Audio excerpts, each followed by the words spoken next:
Hey guys, I'm Peralta Players and welcome to my unboxing of Marvel United. I've been looking forward to this game since it came live on Kickstarter a few months back, and I pledged like the ultimate goal instantly because I was desperate to get my hands on literally everything to do with this game. So today we're going to kind of look into the box, see what's in there, and I'm kind of just wanting to show you guys what you'll be getting if you get the base game. Obviously, there's a lot of other packs that are going to be coming, and as I get them, I'll review those too. But for now, we just have the base game, and so we're going to go through that. Okay, so to begin with, I just kind of want to look at the box for a minute and, let you guys take this in. So we have obviously Ultron, Red Skull, and Taskmaster along the top. And on the second row here, we have Hulk, Iron Man, and Cap. And then right at the bottom, we have Captain Marvel and Black Widow. That's actually not all the characters that are in here. We also have Ant-Man and Wasp, who were added later on after stretch goals to kind of just round out that original base game. I know what you guys are thinking. Where's Hawkeye? Yeah, he's not in the base game. Sorry, guys. Which reminds us of another game that came out recently. But yeah, so that's kind of the main characters of this box. So we'll have a look at their figures in a minute. But before that, I just kind of want to read through the back of the box to kind of give you guys a little bit of a synopsis of the game, because I know a lot of you guys probably haven't seen it before or even heard of the game. So new threats emerge across the world as supervillains sow discord, seize power, and crush ordinary people beneath their heels. What hope remains in a world where their master plans go unopposed? But where powerful villains rise, so too do mighty heroes. They'll travel the world in a desperate struggle to protect the innocent, face down dire threats, and confront these villains once and for all. It's a battle for the fate of the world, with victory only possible if the heroes stand united. Bit cheesy there, come on. In Marvel United, you take the role of iconic Marvel heroes cooperating to stop the master plan of a powerful villain controlled by the game. Each villain unveils their unique master plan with cards that trigger different effects and threats that pose challenge across the locations. Heroes must choose carefully the cards to play from their unique deck. They not only offer different actions and superpowers to use, but also combine with the actions of other heroes to do the impossible. Build your storyline, unite your powers, and save the day. Okay, so we have a little rundown of what's in the box here. 7 hero pieces, 3 villain pieces, 84 hero cards, 3 villain dashboards, 36 master plan cards, 18 threat cards, 8 locations, 1 mission guide, 3 mission cards, 3 challenge cards, 156 tokens, 1 villain tracker, and a rulebook. Okay, and there's the back of the box for you guys. So if you want to have a look at yourself, you'll probably be able to find it online. It's a little bit crisper. But yeah, it's a lot of nice art again here of Ant-Man and then Wasp. Really nice. Yeah, so let's get into the box itself. Okay, so we've got a little free Come On content voucher there. I don't know what that's for. We'll have to have a look at that later. Here's the rule book, which should have, yep, so it has like how to use every character in there, I assume. Or at least helps you along in learning about the characters. Yeah, pretty much that. And then we've got these villain and kind of like threat tokens, I assume, which are like this. They look really cool, really nice. Put those closer for you guys to see. Yeah, very nice. And then these are the hero ones, I assume. We can tell by the characteristic white border versus black border. Also the fact that there's no warning signs on this one.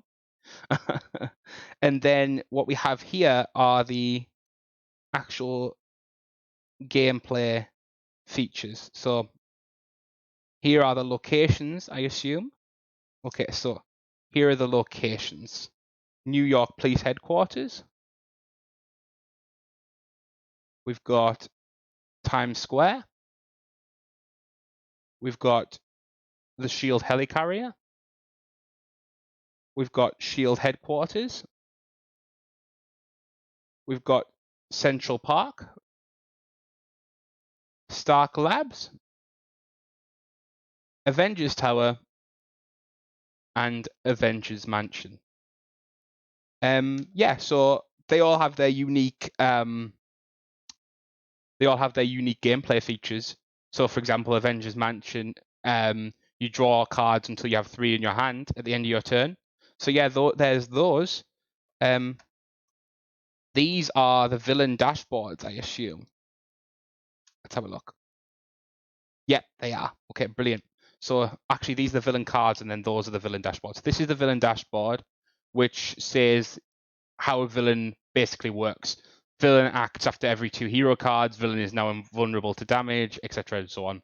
So there's the villain dashboard. And then we've got our gorgeous cards for each of the heroes. Here's red heroes, villains. Here's Red Skull. Here's Red Skull. And there's Ultron. And there's Taskmaster. So they're the main big 3 bads. We've got a lot more in the pledges and the expansion boxes, but those are the main ones for now. And so then we've got the villain cards, which are used to kind of unveil their master plans. So we've got the Red Skull ones there, and there's quite a lot of them, as you guys can see. And then there's threat cards, and then you've got the Ultron ones, and you've got the Taskmaster ones.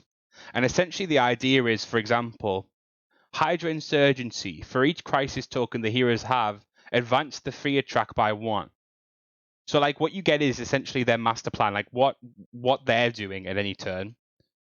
And then you get the hero ones, which are essentially the same, apart from they get to do like actions like their superhero powers, etc., like the box said. So you've got Wasp with these gorgeous card details. You've got Ant-Man, then you've got Captain Marvel, then Hulk, then Iron Man, and as you know, Widow and Cap. Yeah, so just going to give you a little example of one of the hero cards. Energy projection. You can move to any location, and I assume this little red thing is attack, and you can attack there. So there's the hero cards. But what you guys are really here for, or at least what I'm here for, are these gorgeous little models. They're meant to be painted. I don't think I'm going to, just because I'm bad at painting. But they're gorgeous. They're really well done. Okay, guys, so we're using my camera to record this bit just because my webcam wasn't actually picking up the details of these figurines so much. So here we have a Widow, and she's looking great. She's got a very much a comic feel to her. That hair especially is very comic-y, Natasha. She's not so much portrayed like that in the MCU, so that's kind of nice to see. And then we have Tony, Iron Man, and he's looking heroic as ever.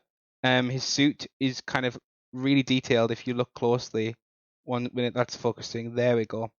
Yeah, it looks really good. I'm really impressed by the detail, like especially on those back panels. That's really great. And then we have Cap, again, another icon. He is looking really heroic too, very commanding, as only he should be. Yeah, really happy with this. I would say the shield seems slightly small to me, but then maybe again it's just because the figure is small in general. It's got a lot of good detail on there as well, though. Okay, guys, so he is Big Green himself, Hulk. He looks kind of comical just because they've kind of went with this comic-y kind of chibi style. So he's obviously a little bit top heavier than you might see him in the comics, or you might see him in a game. But I think it kind of lends to the style, so it's kind of nice. Obviously he's the big blue right now for me, and that probably isn't likely to change unless somehow I get good at painting all of a sudden. So yeah, there's him. And then we have Captain Marvel. This one is very I think this one's very MCU inspired. It's got a lot taken from her role there, but it's got some comic vibes too. It's just I think, you know, Captain Marvel's success, especially more recently, is linked to her movie. So, you know, you've got to have a mix. You know, some characters are very comic popular, and some are very MCU popular, and some don't kind of cross over in that way. Anyway, here we have Wasp, and to show her to scale, you have a little dice behind. So I mean, I suppose that the figures for Ant-Man and Wasp are almost technically to scale, in that, you know, they're actually the size of, I mean, that's probably about the size of a proper dice. So yeah, there's Wasp, obviously one of the original founding Avengers in the comics. Not a lot of people know that. So I think she has a right to be in this set. even though, you know, maybe some people would think Hawkeye comes before her, etc. And we're just going to finish off with the last hero, Ant-Man, and, you know, he stood on a quarter, which is kind of funny. I've never actually seen a quarter up close, but I assume it's relatively around that size, maybe a bit smaller, if anything. But yeah, so that's Ant-Man. Again, kind of a little bit more inspired from the MCU look. Obviously, there's a comic version that's similar, but you know, this is Scott Lang, not necessarily Hank Pym, I don't think. So that's interesting. And then we have our villains. Here we have the leader of Hydra himself, Johann Schmidt, Red Skull, accurately in red for this one. So you probably wouldn't need to paint his head if you actually decided to paint these. But again, just the detail. I mean, like, look at that coat. That coat is so well done. It just, you know, it screams Red Skull. I mean, obviously, a Red Skull would scream Red Skull, but you guys know what I mean. And then we've got Taskmaster, who's, I think they've went for a little bit more of like a scary vibe with Taskmaster in this one, because they've kind of almost made his face dehumanized compared to what he is usually. He's usually like more of like a human with like a weird mask on. But I mean, they've kind of went a little bit more like almost Scarecrow-esque from DC, which I don't mind. It's a very different take on Taskmaster, but maybe I'm just ill-informed and it was a comic run or something similar to that. But I'm used to a Taskmaster with an actual face beneath the mask. And then we have the other big bad, the other infamous guy, Ultron. And I think this Ultron obviously has a lot of different iterations across both comics and obviously the MCU, etc. So I'm not surprised they went for their own kind of Ultron. I mean, sometimes he has a cape. You know, in Marvel Strike Force, for example, he has a cape. But you know, I like this version of Ultron. It's very sparse. It's very straight to the point. It's very utilitarian, which I imagine Ultron really would be if you kind of bake it down to what he is. So yeah, those are the figures. But yeah, guys, that's the contents of this box. If you enjoyed the video, please comment, share, like, subscribe, and all that good stuff. And if you like seeing me do these types of videos, please tell me. I'd love to do some more with anything I get in the future. You know, maybe a collector's edition unbox or something like that. But until then, thank you for watching, and I'll see you in the next one. Bye, guys.